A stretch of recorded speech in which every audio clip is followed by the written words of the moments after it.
5 मई 2023 साल का पहला और एक बहुत ही महत्वपूर्ण और इम्पोर्टेंट चंद्र ग्रहण। पूरी डिटेल्ड वीडियो जो है मैं ऑलरेडी एक फर्स्ट पार्ट इस वीडियो का बना चुकी हूँ, जहां पे मैंने आपको चंद्र ग्रहण का समय क्या है, सूतक काल क्या है, आपको किन किन राशियों पर इसका इम्पैक्ट होने वाला है, कहाँ कहाँ ये दिखने वाला है, वो सारी इंपॉर्टेंट इन्फॉर्मेशन मैं दे चुकी हूँ।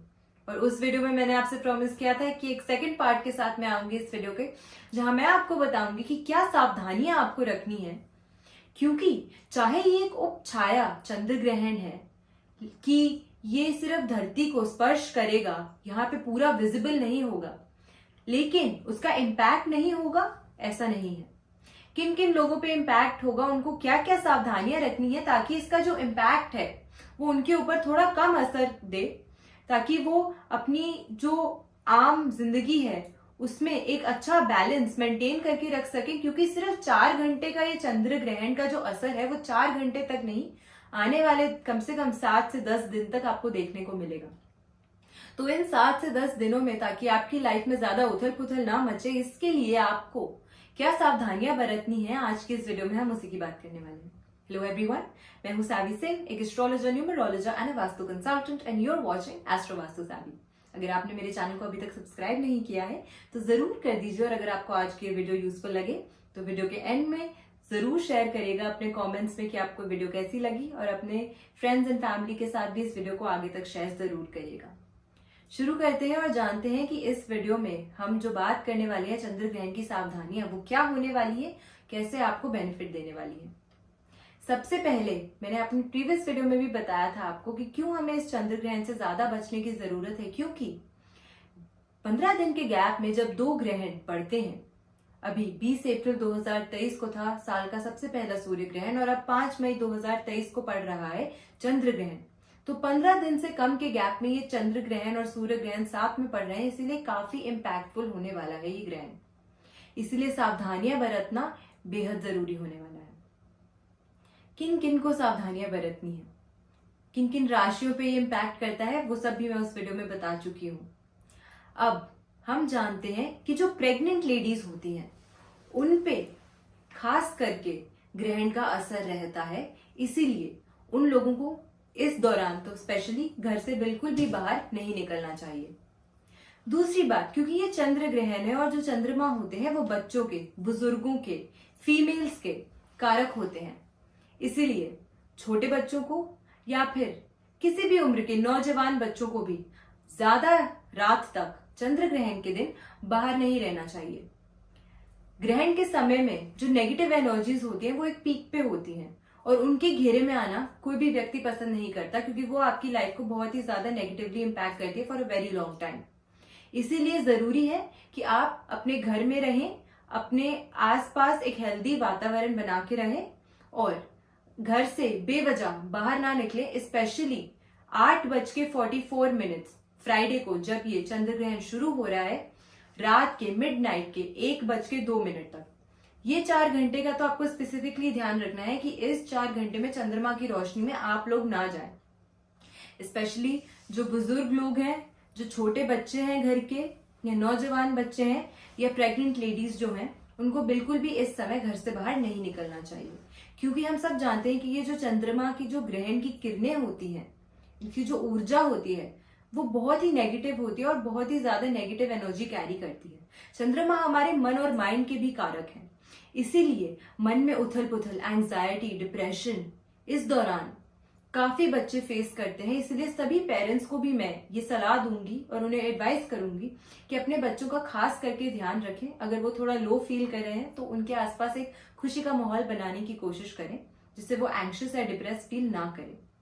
चंद्र ग्रहण का इम्पैक्ट उन राशियों पर तो होगा ही जिनकी मैं चर्चा कर चुकी हूँ, लेकिन उन पर भी बेहद ज्यादा होगा जिनकी कुंडली में, हॉरोस्कोप में चंद्रमा जो है वो नीच का है, या फिर बैडली इम्पैक्टेड है, किसी नेगेटिव ग्रह से इम्पैक्टेड है। तो ऐसे केसेस में भी इन लोगों के माइंड में भी काफी एंग्शियस थॉट्स और काफी एंग्जाइटी हो सकती है। इसीलिए आप लोगों को खास करके अपने मन को शांत करने की जरूर कोशिश करनी चाहिए, और आज के दिन रात के समय बाहर बिल्कुल ना निकलें। अब ख्याल आपको क्या क्या रखना है, सूतक मैंने आपको बताया था कि किसी भी ग्रहण का जो सूतक होता है वो ग्रहण के एक्चुअल टाइम से कुछ घंटे पहले ही शुरू हो जाता है। इस चंद्र ग्रहण के केस में 9 घंटे पहले ही सूतक लग जाएगा।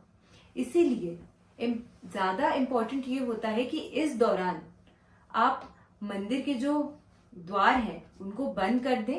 अगर आपके घर में मंदिर है, आप उसके जो द्वार है उसे बंद कर दें। भगवान जी को छुए ना, भगवान जी से रिलेटेड जो भी मालाएं किताबें हैं उनको ना छुएं।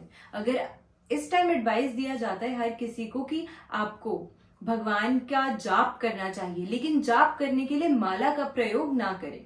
अपने मन में ही आप भगवान का स्मरण करें, उन्हें मन में ही याद करें और उनकी जो पूजा है वो अपने मन और दिमाग में ही शांत मन से बैठ के करें। ये काफी बेनिफिशियल होने वाला है सभी लोगों के लिए। साथ में अगर पका हुआ भोजन है आपके घर में, पानी है, जो भी चीजें आप फ्रिज में या बाहर रखते हैं उनमें एक तुलसी का पत्ता ये डाल के आपको रखना चाहिए। दूध, दही या दूध से बनी हुई कोई भी आइटम चंद्र ग्रहण के दौरान आपको बिल्कुल अवॉइड करनी चाहिए, बिल्कुल भी कंज्यूम नहीं करनी चाहिए। तो जितना पॉसिबल हो दूध, दही, पनीर या जो भी आइटम्स, डेयरी प्रोडक्ट्स जितने भी होते हैं वो आपको अवॉइड करने चाहिए। स्पेशली सफेद रंग का जितना भी खाना होता है वो आपको चंद्र ग्रहण के इन 4 घंटों में स्पेसिफिकली अवॉइड करना चाहिए। साथ ही साथ वैसे तो इन 4 घंटों में आपको कुछ भी नहीं खाना चाहिए। 8:44 से 1:02 AM तक मिडनाइट के 1:02 तक, इस टाइम पीरियड में आपको कुछ भी खाना नहीं चाहिए। और इसके पहले अगर आप कुछ कंज्यूम कर रहे हैं तो आज के दिन आपको खास करके ध्यान रखना चाहिए कि कोई भी सफेद वस्तु ना आप किसी से ले, ना किसी को दे और ना ही कंज्यूम करें। चंद्रमा की जो एनर्जीज होती हैं वो काफी इम्पैक्टफुल होती हैं, क्योंकि हम ये सब जानते हैं कि चंद्रमा जो है, चांद जो है, moon is the closest planet to Earth. तो इसी वजह से उसकी जो इम्पैक्ट होता है वो डायरेक्टली ह्यूमंस पर और जितने भी प्राणी, जीव जंतु इस धरती पे है वो डायरेक्टली होता है। इसी वजह से इस चंद्र ग्रहण का भी काफी इम्पैक्ट रहने वाला है लोगों पर। हमें ध्यान साथ में ये भी रखना होता है, अगर तुलसी दल आप नहीं डाल सकते तो आप कुशा भी एक डाल सकते हैं। और जब चंद्र ग्रहण खत्म होता है तो उसके बाद स्नान कर कर ही कुछ take a bath and only then, जब आप पूरी तरीके से शुद्ध हो जाए, फ्रेश हो जाए, only then should you consume anything. उसी के बाद आपको कुछ खाना पीना चाहिए। तो इन 4 घंटों को छोड़ के उसके बाद अगर आप कुछ खा रहे हैं तो ध्यान रखिए कि आप पूरी तरीके से फ्रेशन अप हो जाए, स्वच्छ हो जाए और उसके बाद ही कुछ कंज्यूम करें, उसके बाद ही कुछ खाएं। अब ये सब तो बातें हो गई, अब हमें जान लेना चाहिए कि दान क्या करना है। दान का हर ग्रहण में बहुत महत्व होता है, बहुत इंपॉर्टेंस होती है और जितनी भी नेगेटिव एनर्जीज हमें सराउंड करती हैं वो दान करके हम उन नेगेटिव एनर्जीज को अपने से दूर कर देते हैं, उन्हें हम अपनी लाइफ से भेज देते हैं। इसीलिए सबसे अच्छा दान जो माना जाता है वो वैसे तो माना जाता है अन्न का दान। और अन्न में भी अगर स्पेसिफिकली आप देना चाहते हैं तो आप आटे और चावल का दान कर सकते हैं। तो करना क्या है आपको, एक पैकेट में आटा, अलग पैकेट में चावल, इसे आप एक साइड पे अपने घर के सभी सदस्यों का उन पैकेट्स पे हाथ लगवाकर जैसे ही ग्रहण शुरू होता है उसको साइड रख सकते हैं जमीन पर। और जाहिर सी बात है क्योंकि ये जो ग्रहण है वो मिडनाइट में खत्म हो रहा है तो 1 बजे तो आप दान नहीं दे पाएंगे। इसीलिए सुबह उठकर स्वच्छ होकर आप इन पैकेट्स को दान में दे सकते हैं। तो ये दान आप जरूर करिएगा, आपके लिए और आपकी फैमिली के लिए बहुत बेनिफिशियल होने वाला है। एक और चीज है, मैंने आपको बताया कि इन 4 घंटों में आपको कुछ भी कंज्यूम या कुछ भी खाना पीना नहीं चाहिए। लेकिन अगर आपकी फैमिली में कोई ऐसे सदस्य हैं जिनको हेल्थ रिलेटेड इश्यूज हैं और इसी वजह से उनकी मेडिसिन का टाइम होता है तो प्लीज उसे बिल्कुल अवॉइड ना करिए। आपकी जो मेडिकल एड है, आपकी जो मेडिकल हेल्थ है वो ध्यान में रखना बहुत जरूरी है। जो मेडिसिन आपको डॉक्टर ने बताई है उन्हें टाइमली जरूर खाइएगा। ध्यान आपको प्रिकॉशन बस इतना सा लेना है कि जब आप मेडिसिन खा रहे हैं, जो पानी आप पिएंगे उस पानी में एक तुलसी का पत्ता जरूर डाल लीजिएगा। उससे जो भी हार्मफुल रेजेस होती है चंद्रमा की, जो भी नेगेटिविटी होती है वो ये तुलसी का पत्ता उसको सब दूर कर देती है। तो ऐसे आप अपनी मेडिसिन टाइमली ले सकते हैं।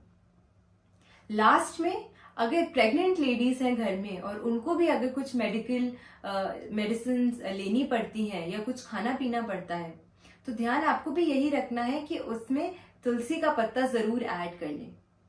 लेकिन खाने पीने के टाइम पे इन 4 घंटों में स्पेसिफिकली अवॉइड करिएगा कि आप कुछ भी दूध से जुड़ी चीज ना खाएं। स्पेशली प्रेग्नेंट लेडीज कोई भी मिल्क प्रोडक्ट ना कंज्यूम करे इस चंद्र ग्रहण के टाइम पे। आई होप आपको आज की ये वीडियो यूजफुल और बेनिफिशियल लगी होगी और आपकी जितनी भी क्वेरीज थी चंद्र ग्रहण से रिलेटेड वो मैंने काफी हद तक सॉल्व कर दी होगी। आई होप आपको आज की ये वीडियो अच्छी लगी तो अपने फ्रेंड्स एंड फैमिली के साथ जरूर शेयर करिएगा और मेरे चैनल को जरूर सब्सक्राइब करिएगा। मैं हूं सावी सिंह, एक astrologer, numerologer and vastu consultant, and you are watching astro Vastu Saavi. नमस्ते।